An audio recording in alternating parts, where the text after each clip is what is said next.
أعوذ بالله من الشيطان الرجيم بسم الله الرحمن الرحيم إن الحمد لله والصلاة والسلام على رسول الله وعلى آله وصحبه وسلم تسليما كثيرا أما بعد رب اشرح لي صدري ويسر لي أمري واحلل عقدة من لساني يفقهوا قولي السلام عليكم ورحمة الله وبركاته আশা করি আপনারা সবাই ভালো আছেন। প্রথমে আমি একটা ডিসক্লেমার দিয়ে শুরু করি, ঠিক আছে? প্রথমে আমি তিনটা বিষয়ে আপনাদের কাছে মাফ চেয়ে নিচ্ছি। প্রথম বিষয়টা হলো, আমি পাবলিক স্পেস দিয়ে অভ্যস্ত না। I prefer writing. লেখার অনেক সুবিধা আছে, আপনি এডিট করতে পারেন, রিভাইজ করতে পারেন, মুছে ফেলতে পারেন, রাইট? কিন্তু বলার সময় এগুলো করার সুযোগ নেই। অ্যান্ড আমার আসলে বলার যেহেতু অভ্যাস নাই, তাই আমি আসলে খুব সুন্দর করে গুছায় বলতে পারবো, এটা আমার কাছে মনে হচ্ছে না। এটা হলো 1 নম্বর বিষয়। 2 নম্বর বিষয় হলো, আমাকে বাসা থেকে বলে দিছে যে সুন্দর বাংলা ভাষায় কথা বলতে, কিন্তু বাসার অনেক কথার মতো এই কথাটাও সম্ভবত আমি রাখতে পারতেছি না, কারণ প্রমিত বাংলা ভাষা যেটা করেছি খেয়েছি এটা বলতেও আমি অভ্যস্ত না। তা আমি যেটা অনেক চেষ্টা করি হয়তো বা কিছু বলতে পারবো, বাট এটা খুব ডিফিকাল্ট হয়ে যাবে। সো আপনাদের কষ্ট করে এটা একটু শুনতে হবে। তো এই দুটোর বিষয় বলতেছি এই জন্য, কারণ আলহামদুলিল্লাহ আজকে যারা বক্তব্য দিচ্ছেন তারা সবাই খুব সুন্দর করে কথা বলেন, সবাই সুবক্তা, খুব গুছায় কথা বলেন। তো আপনারা যদি ওনাদের বক্তব্যের মতো বক্তব্য আমার কাছে এক্সপেক্ট করেন তাহলে আসলে হবে না। আমার বক্তব্যটা আপনাদের একটু কষ্ট করে শুনতে হবে, একটু অগোছালো বক্তব্য হবে, ভাঙাচোরা বক্তব্য হবে। এটা হলো 2টা বিষয়। 3 নম্বর বিষয়টা হলো, আজকে কিছু বক্তব্যে কিছু কথা আসতে পারে যেগুলো কঠিন লাগবে কারো কাছে। তো এগুলো কারো বিরুদ্ধে যাওয়ার জন্য না বা কারো সমালোচনা করার জন্য না, এগুলো বলার একমাত্র কারণ হলো আমি ট্রুলি মনে করি যে আমাদের বর্তমানের জন্য এবং আমাদের ভবিষ্যতের জন্য, এই কমের জন্য এবং এই জমিনের জন্য এই কথাগুলো বলা দরকার। সো এই 3টা হলো ডিসক্লেইমার, ঠিক আছে? ডিসক্লেইমার শেষ, এখন আমি মূল কথায় যাচ্ছি। আচ্ছা, আমরা একটা ঐতিহাসিক সময় পার করতেছি। গত 40 দিনে এমন অনেক ঘটনা ঘটে গেছে যেটা আসলে কয়েক দশকে ঘটে না। একটা ব্রুটাল ব্লাডি প্রসেসের মধ্যে দিয়ে আমরা কিছু অর্জন পাইছি। খুনি হাসিনা, দিল্লির পাপেট হাসিনা, সে পালাইছে এবং তার যে সৈন্য সামন্ত আছে তারা গা ঢাকা দিছে। এবং এই পুরো প্রসেসটা এখনো আমরা আসলে বুঝে উঠতে পারছি কিনা আমি আসলে শিওর না। In a way we are still trying to make sense of it. এবং আমার ধারণা আমরা এখানে যারা আছি বেশিরভাগই এরকম কোনো এক্সপিরিয়েন্সের মধ্যে দিয়ে এর আগে যাই না। এবং আমরা নিজেদের মধ্যে অনেক কিছু ডিসকাস করতেছি, অনেক কথাবার্তা বুঝতেছি, যার উদ্দেশ্য হলো two make sense of the situation, যে আসলে কি হইলো এবং এটা কোথায় যাচ্ছে, রাইট? সো এই জায়গাটাতে 2টা কোয়েশ্চেন দিয়ে আমি আলোচনাটা শুরু করতে চাই। ফার্স্ট কোয়েশ্চেন হলো, আমরা অনেক কথাবার্তা শুনতেছি যে গণ অভ্যুত্থান, বিপ্লব, প্রতি বিপ্লব, সংস্কার। অনেকে বলতেছে আমরা স্বাধীন হয়েছি, এটা দ্বিতীয় স্বাধীনতা। অনেকে বলছে বিজয় আসছে। আমার কোয়েশ্চেনটা এখানে, প্রথম কোয়েশ্চেন হলো, 15 জুলাই থেকে 5ই আগস্ট পর্যন্ত যে জিনিসটা হইল, এটা কি বিপ্লব ছিল কিনা, নাকি এটা অন্য কিছু ছিল? এটা একটা প্রশ্ন। সেকেন্ড যে প্রশ্নটা, সেটা হলো আমরা কি এখন স্বাধীন কিনা এবং এটাকে বিজয় কিনা? তো এই 2টা কোয়েশ্চেন গুরুত্বপূর্ণ কেন? এটা গুরুত্বপূর্ণ কারণ এগুলোর অ্যান্সারের উপর ডিপেন্ড করবে আপনি বর্তমানকে কিভাবে বুঝতেছেন, এবং এটার উপর ডিপেন্ড করবে আপনি ভবিষ্যতের ব্যাপারে কিভাবে চিন্তা করবেন। তো এই প্রশ্নগুলোর কিছু অ্যান্সার নিশ্চয়ই আপনারা সবাই ভাবছেন, যে আমাদের ভাইরা বলছেন বিপ্লব হয়ে গেছে। তো আমি আমার মতো করে আমার কিছু চিন্তা আপনার সাথে শেয়ার করি। প্রথম প্রশ্ন হলো, এটা বিপ্লব ছিল কিনা? এই প্রশ্নের অ্যান্সার দেওয়ার আগে 3টা জিনিসের পার্থক্য আমাদের বুঝতে হবে। একটা হলো বিপ্লব, একটা হলো সংস্কার, একটা হলো ক্ষমতার পালাবদল বা ক্ষমতা পরিবর্তন। বিপ্লব হলো একটা সমাজ এবং একটা শাসন ব্যবস্থার মৌলিক পরিবর্তন, আমূল পরিবর্তন। এটা হলো বিপ্লব। সংস্কার হলো এর চেয়ে লিমিটেড। সংস্কারের ক্ষেত্রে একটা বিরাজমান কাঠামো থাকে, বিদ্যমান কাঠামো থাকে, সেটার মধ্যে কিছু পরিবর্তন হয়, কিছু মেরামতি হয়, কিছু পুনর্গঠন হয়। এটা হলো সংস্কার। আর ক্ষমতার পালাবদল এটা আপনারা সবাই বোঝেন, একজন গেল আরেকজন আসবে, দ্যাটস ইট। আচ্ছা, তাও আমি বোঝানোর জন্য একটা এক্সাম্পল দিই। মনে করেন রাষ্ট্র ক্ষমতা হলো একটা চেয়ারের মতো বা একটা সিংহাসনের মতো। এই সিংহাসনের উপরে শাসক বসে থাকে। এখন আপনি এসে শাসককে এখান থেকে নামায় ফেললেন, ধাক্কা দিয়ে, টেনে, যেভাবে ইচ্ছা নামায় ফেললেন। এটা কি? এটা হলো সরকার পতন। আপনি তারপর চেয়ারে বসে গেলেন, এটা কি? ক্ষমতা দখল। চেয়ারে বসার পর আপনি চেয়ারটা রেনোভেট করলেন, নতুন করে বার্নিশ করলেন, নতুন করে রং করলেন, কোনো জায়গায় ছিঁড়ে গেছিল সেলাই করলেন, কোনো জায়গায় ঘুণ পোকা ছিল আপনি ওটা চেঞ্জ করলেন। এটা হলো সংস্কার। কিন্তু বিপ্লব কি? বিপ্লব হলো আপনি চেয়ারটা ডিসম্যান্টল করবেন, আপনি ওটা ভাঙবেন, নতুন করে তৈরি করবেন, এবং নতুন চেয়ারটা আগেরটার মতো হবে না, এটা ডিফারেন্ট হবে। এবং প্রবলেম ওটা চেয়ার নাও হইতে পারে, ওটা একটা টুল হইতে পারে, দিভান হইতে পারে। এটা হলো বিপ্লব। কাজেই এই জায়গা থেকে যদি আমরা চিন্তা করি, তাহলে আমি আবার প্রশ্নটা করি, জুলাইয়ের আন্দোলন কি বিপ্লব ছিল কিনা? জুলাইয়ের আন্দোলন বিপ্লব ছিল না। আপনারা চিন্তা করে দেখেন এখানে কি হয়েছে। এখানে শুধুমাত্র একটা কাজে সাফল্য আসছে, সরকার পতন, হাসিনার পতন হয়েছে। কিন্তু ক্ষমতা দখলটাও কিন্তু হয় নাই। যারা বিপ্লবের নেতৃত্ব দিছে তারা কিন্তু ক্ষমতা দখল করে নাই, বরং একটা মিক্সড ধরনের পাওয়ার শেয়ারিং হচ্ছে। এটা আমরা সবাই দেখতেছি এখন, রাইট? আচ্ছা, সংস্কারের ক্ষেত্রে আমরা এখনো বলতে পারতেছি না আসলে সংস্কার কতটুকু হবে। It still remains to be seen. Probably সংস্কার হবে কিছু, নো ডাউট, বাট ডেফিনেটলি এখানে আসলে বিপ্লব হয় নাই।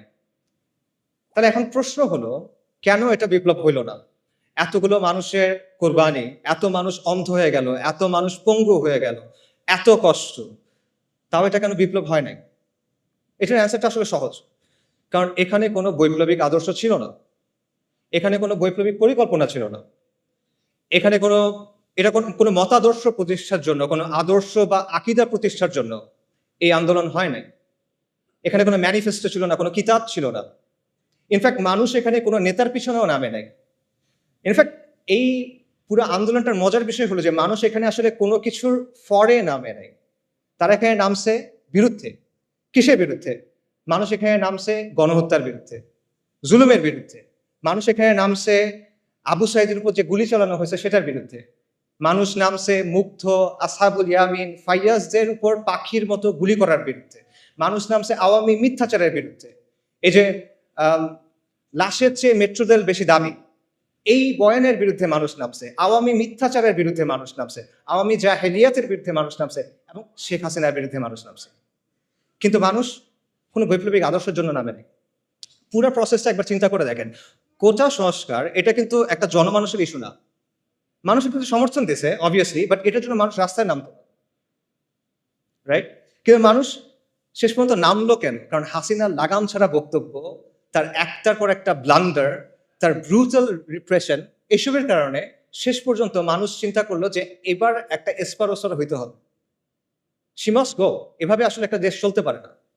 এই কারণে মানুষ নামছে। এবং বেসিক্যালি শেখ হাসিনা পুরা দেশের মানুষকে তার বিরুদ্ধে আসলে ঐক্যবদ্ধ করছে। এটা ছিল এই বিপ্লবের গ্লু, মানে সরি, এই মুভমেন্টের গ্লু। এটা ছিল এই মুভমেন্টের গ্লু, কোনো আদর্শ না। এটা ছিল হাসিনার বিরুদ্ধে একটা গণবিস্ফোরণ, একটা পপুলার আপরাইজিং বেসিক্যালি, যে সহজভাবে আমি বলি। মানুষের দীর্ঘদিনের জমে থাকা যে ক্ষোভ, রাগ, এই জুলুম মানুষ সহ্য করতে আর পারতেছে না, এবং মানুষের মনে হচ্ছে যে এইভাবে আসলে আমরা থাকতে পারবো না। এই কারণে মানুষ রাস্তায় নেমে আসছে। এবং আমি এই কথাটা লিখছি এবং এটা বারবার বলি, এবং আমি এটা আসলেই বিশ্বাস করি যে এই আন্দোলনের মূল উস্কানিদাতা শেখ হাসিনা, এটার প্রধান সমন্বয়ক শেখ হাসিনা, এটার প্রধান স্থপতি শেখ হাসিনা, এটার প্রধান ইঞ্জিন বা চালিকা শক্তি শেখ হাসিনা। শেখ হাসিনাকে ছাড়া এই আন্দোলন কখনো সরকার পতনের দিকে যায় না। আপনারা চিন্তা করে দেখেন, 30শে জুলাই সে যদি সবগুলা দাবি মেনে নেয়, কি হয় তারপর? সরকার পতন হয়? হয় না সরকার পতন। তাদের ফেরত যেতে হইতো তখন। সব দাবি মেনে নিচ্ছে, এখন তুমি কি করবে? তার ফেরত যেতে হবে। হয়তোবা তারা কয়েক মাস পর নতুন কোনো আন্দোলন নিয়ে আসতে পারতো, সেটা ডিফারেন্ট কথা। কিন্তু আন্দোলন ওখানে শেষ হয়ে যায়। কিন্তু শেখ হাসিনা কি করলো? সে আলটিমেটলি এটাকে পতনের দিকে নিয়ে গেল। তার যে হিউব্রিস, তার যে অ্যারোগেন্স, তার যে অহংকার, এটা আলটিমেটলি তাকে পতনের দিকে নিয়ে গেল। এবং এইখানে আমি আসলে ফিরআউনের সাথে একটা মিল দেখতে পাই। ফিরআউনের কথাটা চিন্তা করে যে বনী ইসরায়েল যখন লোহিত সাগরের সামনে গেল, মুসা আলাহিসাল্লামের সাল্লামের পেছনে পেছনে, সাগর ভাগ হয়ে গেল, বনী ইসরায়েল সাগরের মধ্যে চলে যাচ্ছে। ফিরআউনের কি দরকার ছিল তার পেছনে পেছনে যাওয়ার? সে কি গেইন করতো এখানে? বনী ইসরায়েল তো চলে যাচ্ছে। বনী ইসরায়েল তার পাওয়ার জন্য কোনো চ্যালেঞ্জ না। বনী ইসরায়েল তার সিংহাসন নিতে চায় না। তাহলে সে কেন যাচ্ছে? সে দেখতেছে তার সামনে একটা সমুদ্র লিটারালি ভাগ হয়ে গেছে, একটা সুপার ন্যাচারাল ইভেন্ট তার সামনে ঘটতেছে। সে বুঝতেছে এটা দুনিয়াবি কোনো শক্তির কাজ না। তাও সে কি করতেছে? তার মনে হলো যে না, এর পিছিয়ে আমি যাই। এটা কেন? এটা তার অ্যারোগেন্স। সেই তো বলছিল আনা রাব্বুকুমুল আলা। এটা তার অহংকার, এবং এই অহংকারটাই তার পতন নিয়ে আসছে। এবং সেই ব্যাপারটা আমি বলবো যে শেখ হাসিনার ক্ষেত্রে হয়েছে। আল্লাহ এইভাবেই তার পতনটা রাখছেন। এটা কদর আল্লাহ। এই আন্দোলন নিয়ে অনেক ধরনের তত্ত্ব আছে, অনেক ধরনের ষড়যন্ত্র তত্ত্ব আপনারা শুনবেন। যেমন ধরেন, কেউ আমেরিকার কথা বলবে, কেউ কালার রেভলিউশনের কথা বলবে, কেউ এনইডির কথা বলবে। এবং এই কথাগুলোর যে একেবারে মেরিট নাই, আমি সেটাও মনে করি না। এখানে কিছু মেরিট থাকতে পারে, but at the end of the day দুটো পয়েন্ট আমাদের স্বীকার করতে হবে।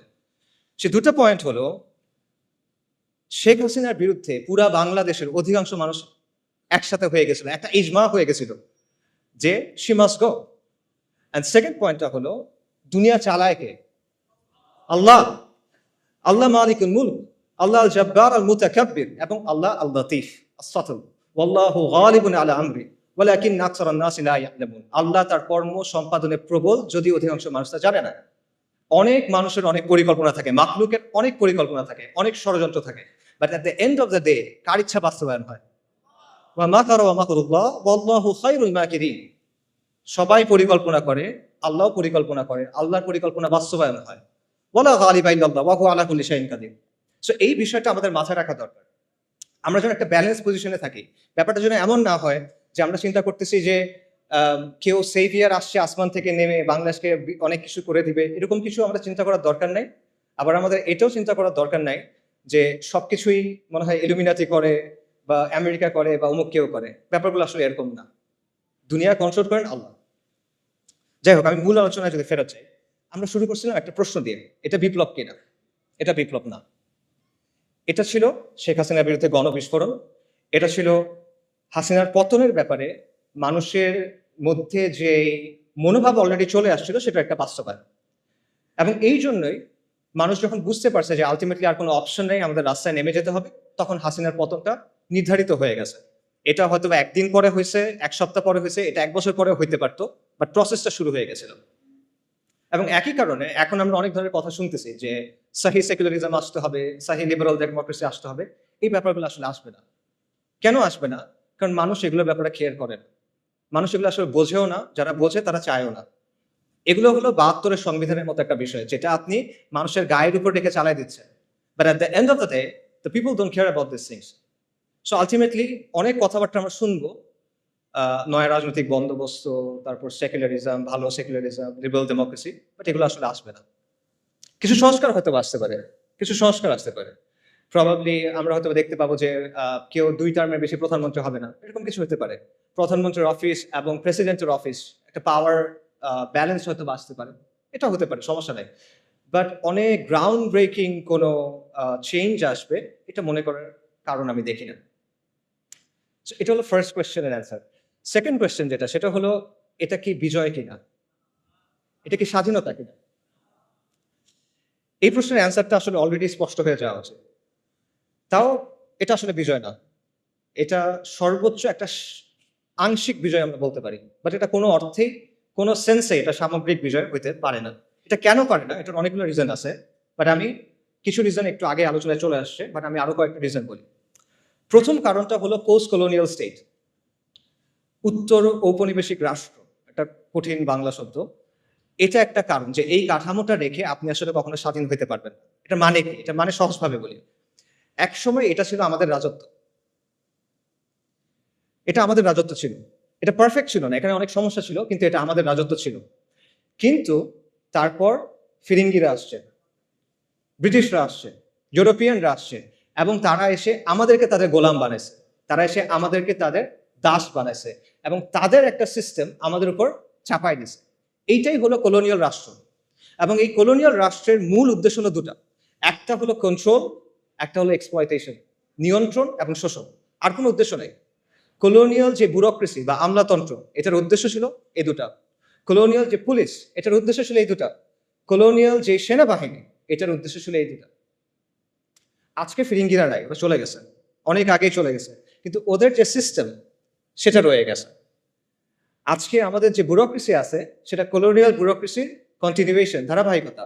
আজকে আমাদের যে পুলিশ বাহিনী আছে সেটা কলোনিয়াল পুলিশ বাহিনীর ধারাবাহিকতা, এবং উপমহাদেশের যে সেনাবাহিনীগুলো আছে এগুলো সবগুলো ব্রিটিশ ইন্ডিয়ান আর্মির ধারাবাহিকতা। এটা ভেঙেই মানে এটা থেকেই পাকিস্তান আর্মি এবং ইন্ডিয়ান আর্মি হয়েছে, এবং দেন সেখান থেকে বাংলাদেশ আর্মি হয়েছে। এগুলো হিস্টোরিক্যাল ফ্যাক্ট, কেউ ডিনাই করতে পারবে না। সো যেই কাঠামোটা তৈরি হয়েছিল নিয়ন্ত্রণের জন্য এবং কন্ট্রোল করার জন্য, সেই কাঠামোটাকে রেখে দিয়ে আপনি আসলে কিভাবে স্বাধীন হবে, কিভাবে বিজয়ী হবে, এটা পসিবল না। এটা গেল একটা রিজন। আরেকটা রিজন হলো মডার্ন স্টেট ইটসেলফ। এই যে আমি নিয়ন্ত্রণের কথা বললাম আর শোষণের কথা বললাম, এটা কিন্তু শুধু কলোনিয়াল রাষ্ট্রের বৈশিষ্ট্য না, এটা মডার্ন স্টেটেরও বৈশিষ্ট্য। আধুনিক যে রাষ্ট্র সেটা ইনহেরেন্টলি একটা ডমিনেটিং, কন্ট্রোলিং, অথরিটেরিয়ান মেশিনারি। এটা এমন একটা যন্ত্র যার উদ্দেশ্য হলো শোষণ করা এবং নিয়ন্ত্রণ করা। এবং এটা শুধুমাত্র আমাদের মতো তৃতীয় বিশ্ব বা গ্লোবাল সাউথের দেশগুলোর জন্য না, এটা পুরো বিশ্বে। আমাদের দেশে একটা ধারণা আছে যে হাসিনার যে সেকুলারিজম ওটা ছিল দাইফ সেকুলারিজম বা মওদু সেকুলারিজম, আর আমেরিকাতে যেটা আছে বা ইংল্যান্ডে যেটা আছে বা মতান্তরে ফ্রান্সে যেটা আছে এটা হলো সাহি সেকুলারিজম। কিন্তু এই যে নিয়ন্ত্রণের ব্যাপারটা, কন্ট্রোলের ব্যাপারটা, এটা সেখানেও আছে। এটা নিয়ে অনেক একাডেমিক আলোচনা আছে, আমি সেই আলোচনায় যাব না। আমি আপনাদের একটা এক্সাম্পল দিব, যে এক্সাম্পলটা আপনারা সবাই দেখছেন। সেটা হলো কোভিড। কোভিডের কথা চিন্তা করে দেখেন, বিশেষ করে লকডাউন এবং ভ্যাকসিনের কথা। আচ্ছা, সেকুলারিজম এবং লিবারাল ডেমোক্রেসি আপনাকে অনেক সুন্দর সুন্দর কথা বলবে, স্বাধীনতা, অধিকার, এরকম অনেক কথা বলবে। বাট লকডাউনের সময় কি হয়েছে চিন্তা করে দেখেন তো। একদিনের মধ্যে আপনার সব অধিকার, আপনার সব স্বাধীনতা নাই, শেষ। আপনি ঘরের বাইরে যেতে পারবেন না, চাকরিতে যেতে পারবেন না, মসজিদে যেতে পারবেন না। কারো বাপ মারা গেছে, সে বাপকে দাফন করতে যেতে পারতেছে না। কারো বাচ্চা হসপিটালে, সে তার কাছে যেতে পারতেছে না। এটা কি? এটা টোটাল কন্ট্রোল আপনার জীবনের উপরে। এবং আমরা দেখছি যেখানে রাষ্ট্র যত শক্তিশালী সেখানে লকডাউন তত টাইট। আমাদের মতো দেশগুলোতে রাষ্ট্র পুরোপুরিভাবে অতটা শক্তিশালী না, যে কারণে আমরা কিছুটা মুভমেন্টের সুযোগ পাইছি। কিন্তু আপনি যদি ওয়েস্টের দিকে তাকান, দেখবেন সেখানে এক্সট্রিমলি টাইট ভাবে লকডাউনগুলো এনফোর্স করা হয়েছে। তো এই যে লকডাউন, এটা কিন্তু আপনি দেখেন, এটা আপনার সমস্ত অধিকার, স্বাধীনতাকে নিয়ন্ত্রণে নিয়ে ফেলা হলো। এটা একটা রিপ্রেশন, এটা একটা কর্তৃত্ববাদ, এবং এটা সেকুলার ডেমোক্রেসিগুলাই করতেছে। এবং এর মধ্যেও আমরা দেখছি যে দুটা অংশ হয়ে গেছে, যে সাধারণ মানুষ লকডাউনের মধ্যে বাসায় বসে আছে, পাগল হয়ে যাচ্ছে, সর্বশান্ত হয়ে যাচ্ছে। অন্যদিকে এলিট যারা, তারা পার্টি করে বেড়াচ্ছে, এরকম খবর আসে, ওবামারা পার্টি করে বেড়াচ্ছে, ওদিকে মানুষজন মেন্টাল হেল্পলাইনে ফোন করতে করতে এই হয়ে যাচ্ছে, শহীদ হয়ে যাইতেছে, এরকম একটা অবস্থা। আচ্ছা, এরপর দেখেন লকডাউনের পর কি আসলো? ভ্যাকসিন। ভ্যাকসিন না নিলে আপনি দুনিয়াতে অচল, আপনার ভ্যাকসিন নিতেই হবে। আপনার শরীরের মধ্যে আপনি একটা আনটেস্টেড এক্সপেরিমেন্টাল ড্রাগ নেবেন, এখানে আপনার কোনো সে নাই। আপনাকে বেসিক্যালি কোয়ার্স করা হলো এটা নেওয়ার জন্য, নইলে আপনি হজও যেতে পারবেন না, এরকম একটা অবস্থা, তাই না? তো এর যে টোটাল কন্ট্রোল আর কি হইতে পারে? এটা কোনো মেটাফরিক্যাল কন্ট্রোল না, এটা কোনো রূপক কন্ট্রোল না, এটা রিয়েল কন্ট্রোল। আপনার চলাফেরাকে কন্ট্রোল করতেছে, আপনার শরীরের মধ্যে আপনি কি দিবেন সেটাকে কন্ট্রোল করতেছে। এবং এই সব কিছু কে করতেছে? সেকুলার রাষ্ট্র। যে সেকুলার রাষ্ট্র সাপোজিটলি আপনাকে কি দেয়? স্বাধীনতার অধিকার দেয়। এটা হলো তার অবস্থা। আধুনিক রাষ্ট্রের যে তত্ত্ব, এটার অন্যতম জনক বলা হয় থমাস হবসকে, ব্রিটিশ ফিলোসফার। থমাস হবস রাষ্ট্রকে কল্পনা করছিল লেভায়াথান হিসেবে।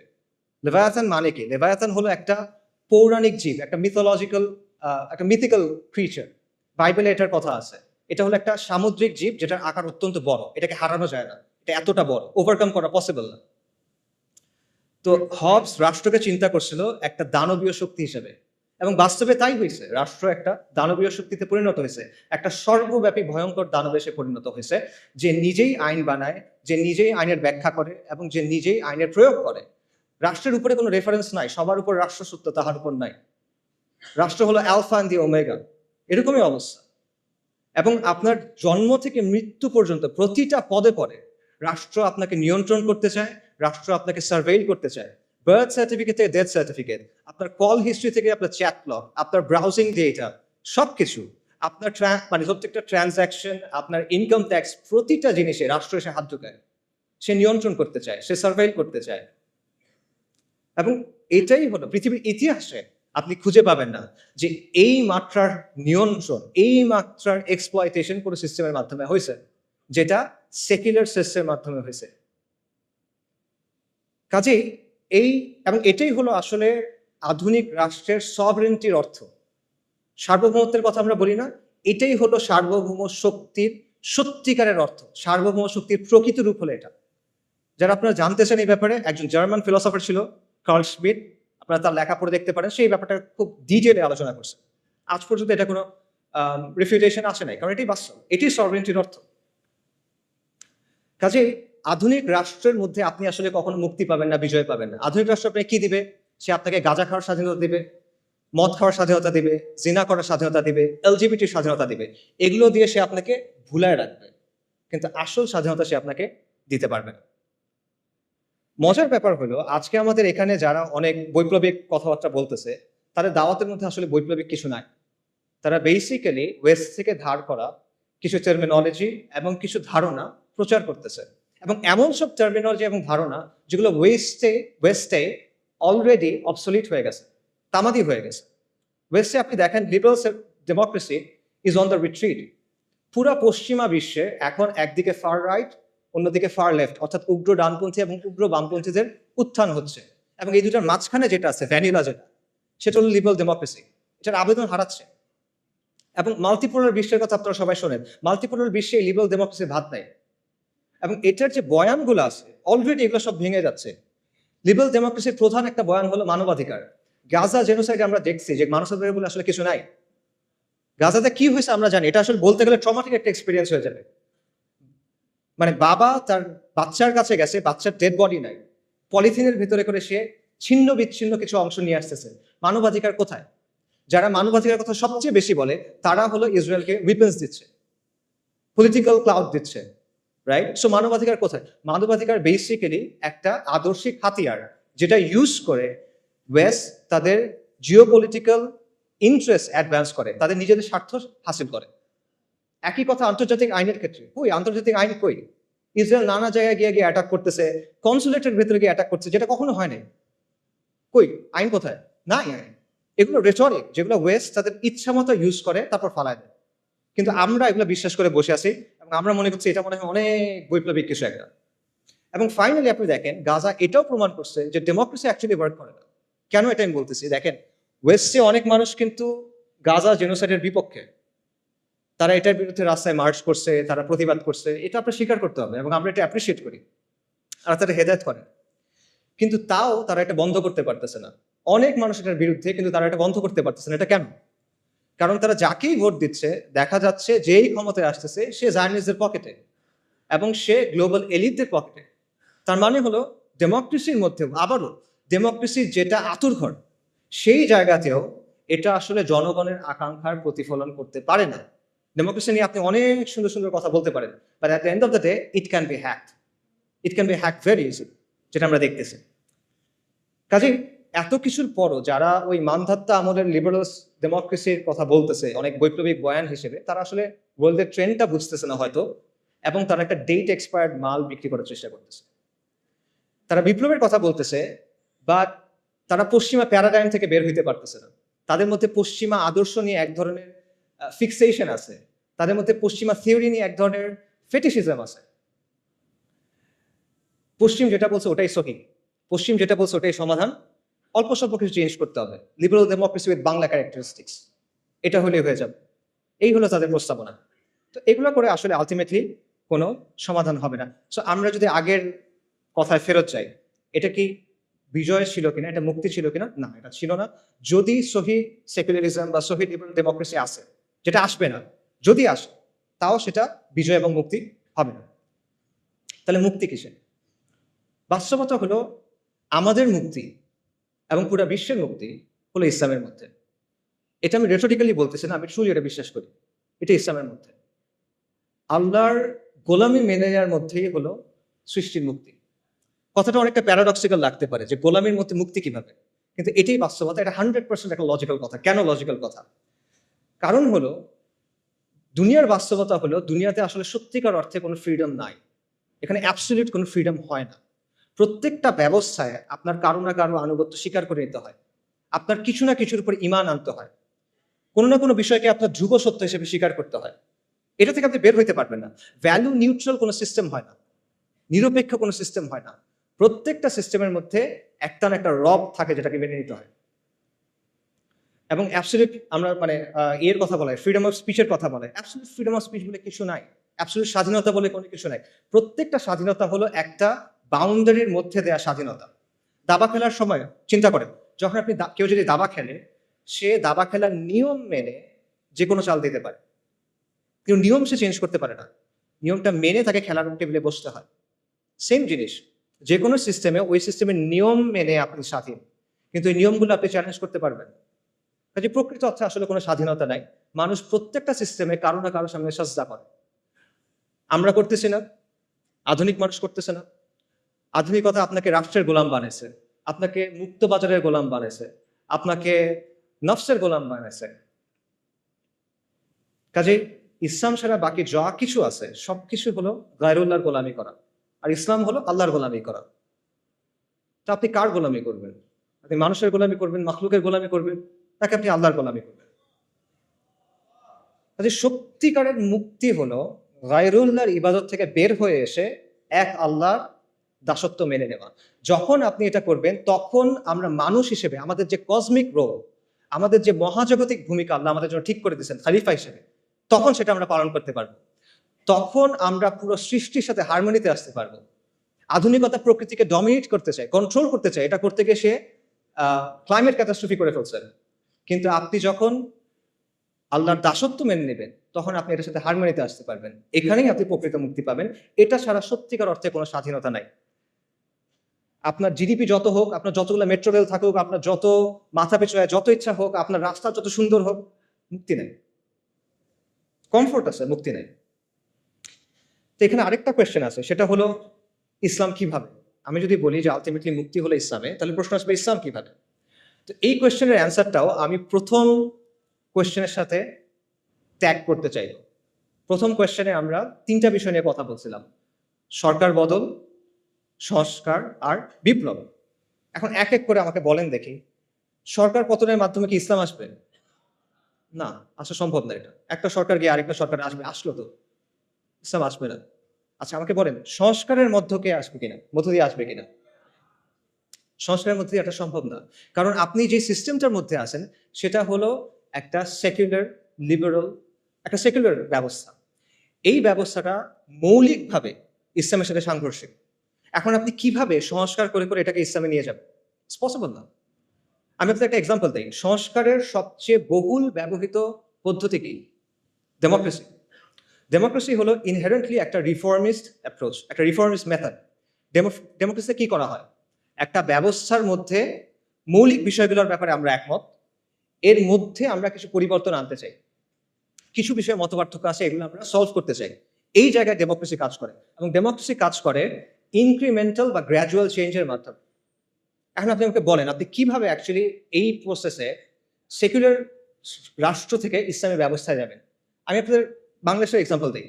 বাংলাদেশে যে ইসলামী দলগুলো আছে যারা ডেমোক্রেটিক পদ্ধতিতে অংশগ্রহণ করছে, তাদের সবার ভোট যদি আপনি মেলান কোনো একটা নির্বাচনে, 30টার মতো আসনও তারা পায় নাই। লেস দেন 30, 300টার মধ্যে লেস দেন 30, লেস দেন 10%। ওকে, আচ্ছা, তার মানে তারা যে এককভাবে ক্ষমতা যাবে এটাও আসলে ফিজিবল না। বাট তর্কের খাতিরে আমি ধরলাম এটা হইল।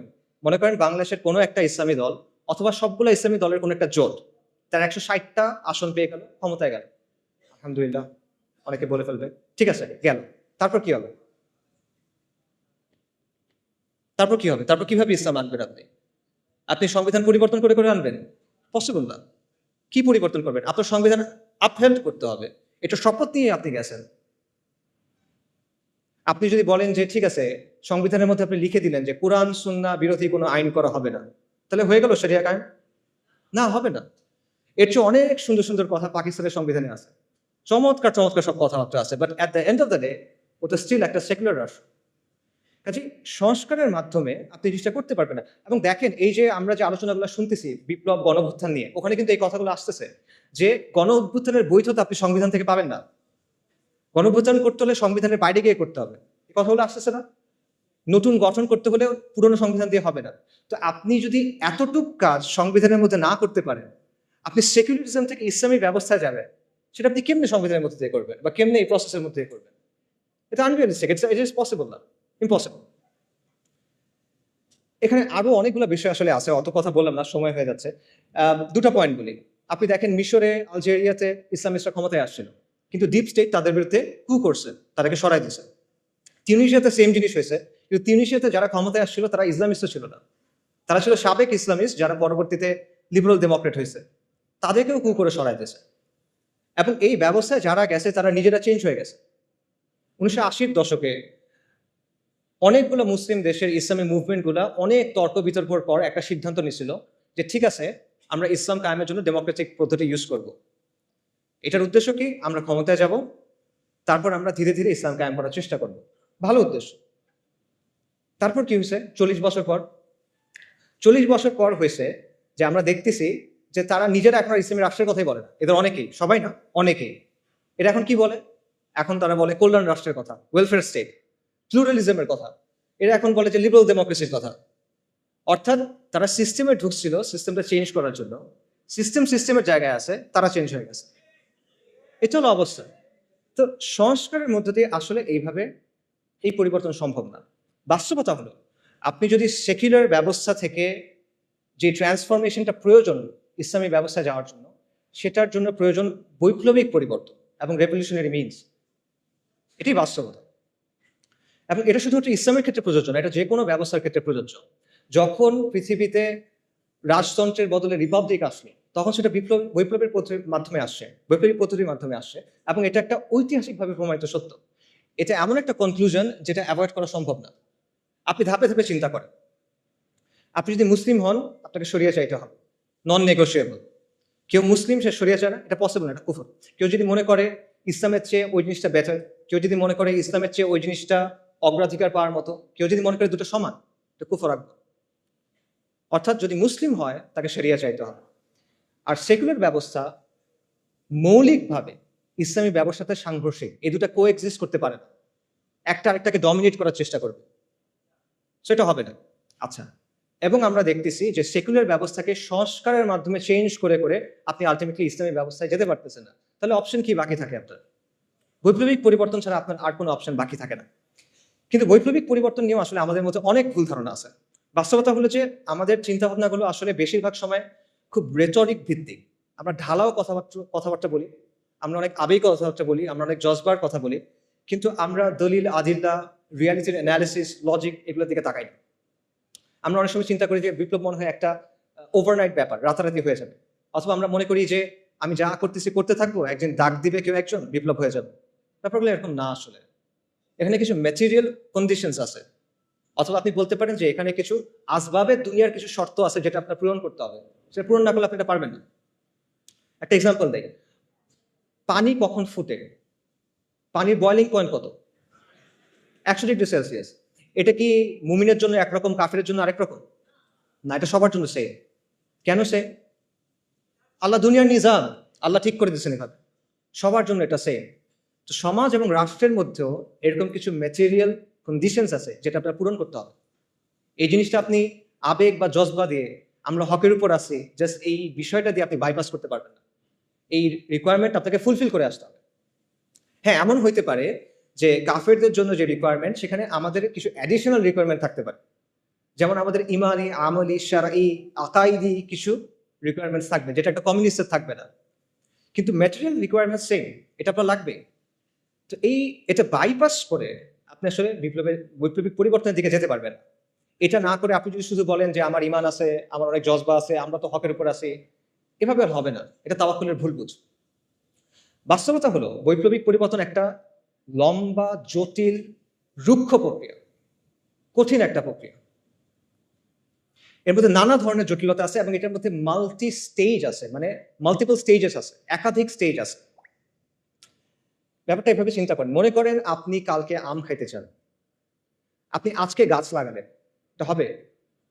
হবে না। আপনি কালকে আম খাইতে চান, আপনি আজকে গাছ লাগালেন, হবে না, কালকে তো ফল আসবে না। একটা লম্বা প্রসেসের মধ্যে দিয়ে যাওয়ার পর ফল আসবে। তো আপনি ওভারনাইট এটা চাইতে পারেন না যে আমি আজকে গাছ লাগাবো, কালকে ফল আসবে, হয় না। আচ্ছা, আরেকটা জিনিস চিন্তা করেন, মনে করেন আপনার প্রতিবেশী, তার বাসায় জামের গাছ আছে এবং তার বাসার গাছে জাম ধরছে, সে জাম পাড়তেছে। কারণ আপনি তার কাছে গিয়ে বললেন, আমাকে আমসত্ত্ব বানিয়ে দাও, আমাকে আমের শরবত বানিয়ে দাও, ম্যাঙ্গো স্মুদি দাও। এটা হয়? It doesn't work like that. যে বীজ বুনছে ফসল তার, যেই বীজ বোনা হয়েছে ওটাই আসবে। আম গাছে তো জাম হবে না। একটা সেকুলার আন্দোলন হয়েছে, সেকুলারদের নেতৃত্বে একটা আন্দোলন হয়েছে, অথবা একটা ইস্যু ভিত্তিক আন্দোলন হয়েছে, আন্দোলন শেষ হয়ে গেছে। এখন আপনি তার কাছে গিয়ে বললেন যে আমাকে খিলাফা দাও, শরিয়া দাও। Doesn't work like that. সে কেন আপনাকে দিবে? আপনি কে? তার কষ্টের পরিশ্রম সে আপনাকে কেন দেবে? আর সে যদি দেয়ও, ধরেন সে দিল, সে যেটা দিবে ওটাকে ওই জিনিস যেটা আপনি চাচ্ছেন না, সেটা জাম, আপনি আম চাচ্ছেন, রাইট? সেটা আসলে হয় না। সো এই বিষয়গুলো আমাদের বোঝা দরকার। তাহলে করণীয় আসলে কি? আমি এখানেও আবার এক্সাম্পলে ফেরত চাই। একজন ভালো কৃষক কি করে? একজন ভালো কৃষক প্রথমে জমিটাকে তৈরি করে, আগাছাগুলো দূর করে, লাঙল দেয়, তারপর সে বীজ বুনে, তারপর সে আস্তে আস্তে এটাকে বড় করে, সার দেয়, পানি দেয়, কীটনাশক দেয়। তারপরে ফল আসবে কিনা এটা নিশ্চিত না, কিন্তু নানা কারণে ফল না আসতে পারে, পোকায় খেয়ে ফেলতে পারে, মরক ধরতে পারে, অনেক কিছু হতে পারে। এখানে একটা মানে একাধিক স্টেজ আছে। এই রেভলিউশনারি চেঞ্জের ক্ষেত্রে এই ব্যাপারটা আছে, এখানে একাধিক স্টেজ আছে। এবং এর মধ্যে প্রথম স্টেজ যেটা, লাঙল দেওয়ার যে স্টেজ, সেটা হলো একটা প্রজন্ম তৈরি করা, সমাজের মধ্যে শরিয়ার পিপাসা তৈরি করা, সমাজের কাছে এটাকে একটা ভায়াবল অপশন হিসেবে নিয়ে আসা। এবং এটা 2-5 বছরের কাজ না, এটা একটা ডেকেডস লং প্রজেক্ট, এটা আপনি বাইপাস করতে পারবেন না। এবং এটা কিন্তু একটা স্টেজ, এরপরে আরো স্টেজ আছে। আপনি লাঙল দিচ্ছেন শুধু, এরপর বীজ বুনতে হবে, গাছটা আস্তে আস্তে বড় করতে হবে, সার দিতে হবে, এটসেট্রা এটসেট্রা। তো এটা একটা মাল্টি স্টেজ প্রসেস এবং একটা লং টার্ম প্রসেস। এই বিষয়টা আমাদের বোঝা দরকার। এটা রাতারাতি অর্জন করার কিছু না। এবং কেবল জজবা দিয়ে, কেউ রেটরিক দিয়ে, জেনেরিক কিছু কথা বলে, গরম গরম স্লোগান দিয়ে বা ভক্তি দিয়ে, আমি অমুককে অনুসরণ করি, উনি বলছেন তারা এটা ঠিক, এভাবে এই জিনিসটা হবে না। দুনিয়া এভাবে চলে না। তো এই ধরনের পরিবর্তন নিয়ে আসলে আরো অনেক কথা বলার সুযোগ আছে, বাট ওইদিকে আর না যাই, সময় যেহেতু নাই। আমি যেটা বলবো সেটা হলো যে আপনি সংস্কারের পথ বেছে নেবেন না বৈপ্লবিক পরিবর্তনের পথ, এটা আপনার ডিসিশন, এটা আমি আপনাকে বলে দিব না। আমি শুধু আপনাকে এইটুকু বলবো যে ডিসিশনটা ভেবে চিনতে নেন, বুঝে শুনে নেন, এবং সৎ হন নিজের সাথে এবং অন্যের সাথেও সৎ হন। ধরেন কেউ মনে করলো যে আসলে সংস্কারের পদ্ধতি নিতে হবে, কারণ বাংলাদেশের যে জিওপলিটিক্যাল লোকেশন, আমাদের সমাজের যে অবস্থা, আমাদের প্রতিবেশী দেশ, এরকম অনেকগুলো বিষয় আছে যার কারণে এখানে আসলে বৈপ্লবিক পরিবর্তন সম্ভব না। এটা করতে গেলে লাভের চেয়ে ক্ষতি বেশি হবে। তাই আমি যেটা করব, আমি অল্প স্বল্প ভালোর জন্য চেষ্টা করব, সংস্কারের কিছু চেষ্টা করব। আমার উদ্দেশ্য হবে মুসলিমদের স্বার্থ সংরক্ষণ করা, আমার উদ্দেশ্য হবে আমর বিল মারুফ নাহি আনিল মুনকার। ঠিক আছে, এটা একটা ভায়াবল পজিশন হয়তো হইতে পারে। আপনি এই পজিশন যদি নেন, তাহলে আপনার দায়িত্ব হলো নিজের কাছে স্বীকার করা এবং মানুষের কাছে বলা যে এটা আমার পদ্ধতি, এই পদ্ধতিতে ইসলাম আসবে না, এটা আপনার বলতে হবে। আপনি সংস্কারের পদ্ধতি নেবেন, কিন্তু আপনি বলবেন যে আমি বিপ্লব করতেছি, এটা হলে হবে না। আপনি এমন কোনো প্রতিশ্রুতি দিবেন না যেটা আপনি ডেলিভার করতে পারবেন না। Don't promise something that you can deliver, right? এটা ধোঁকাবাজি, পিওর ধোঁকাবাজি। এই জিনিসটা করে না।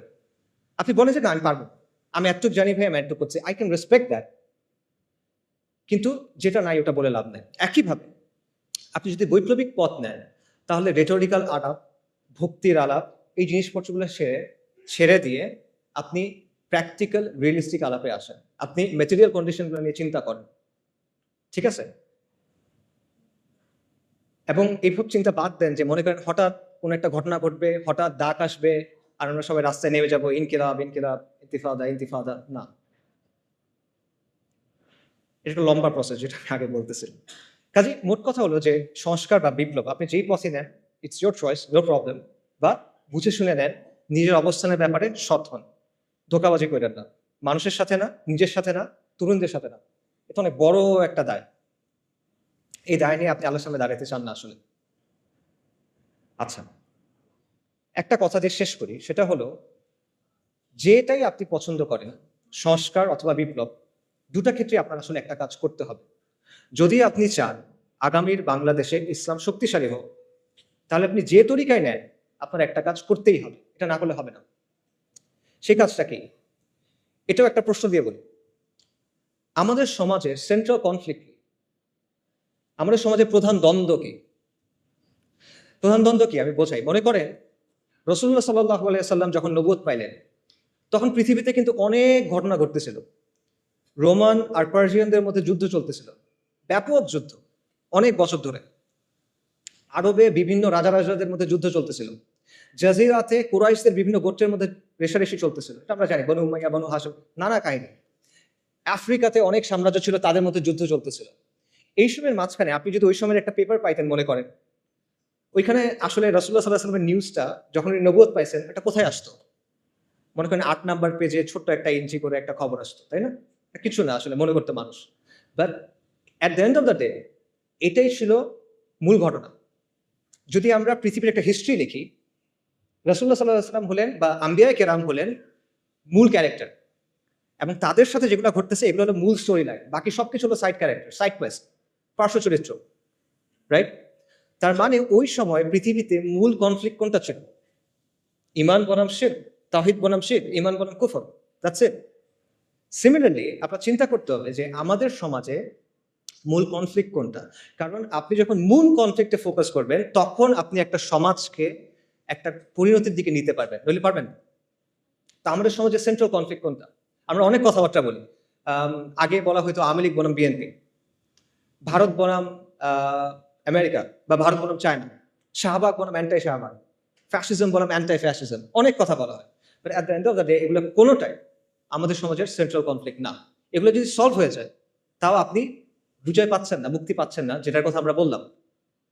মনে করেন প্রো ইন্ডিয়া গভর্নমেন্ট চলে গিয়ে একটা প্রো আমেরিকান গভর্নমেন্ট আসলো, সমাধান হয়েছে? মনে করেন ফ্যাসিস্ট গভর্নমেন্ট চলে গিয়ে একটা অ্যান্টাই ফ্যাসিস্ট গভর্নমেন্ট আসলো, সমাধান হয়েছে?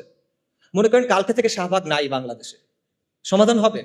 পাকিস্তানে তো শাহবাগ নাই, পাকিস্তানে তো শান্তি নিকেতনই এই সেকুলাররা নাই, কিন্তু সেখানেও তো লিবারেল সেকুলার এই সমাজটা নিয়ন্ত্রণ করে।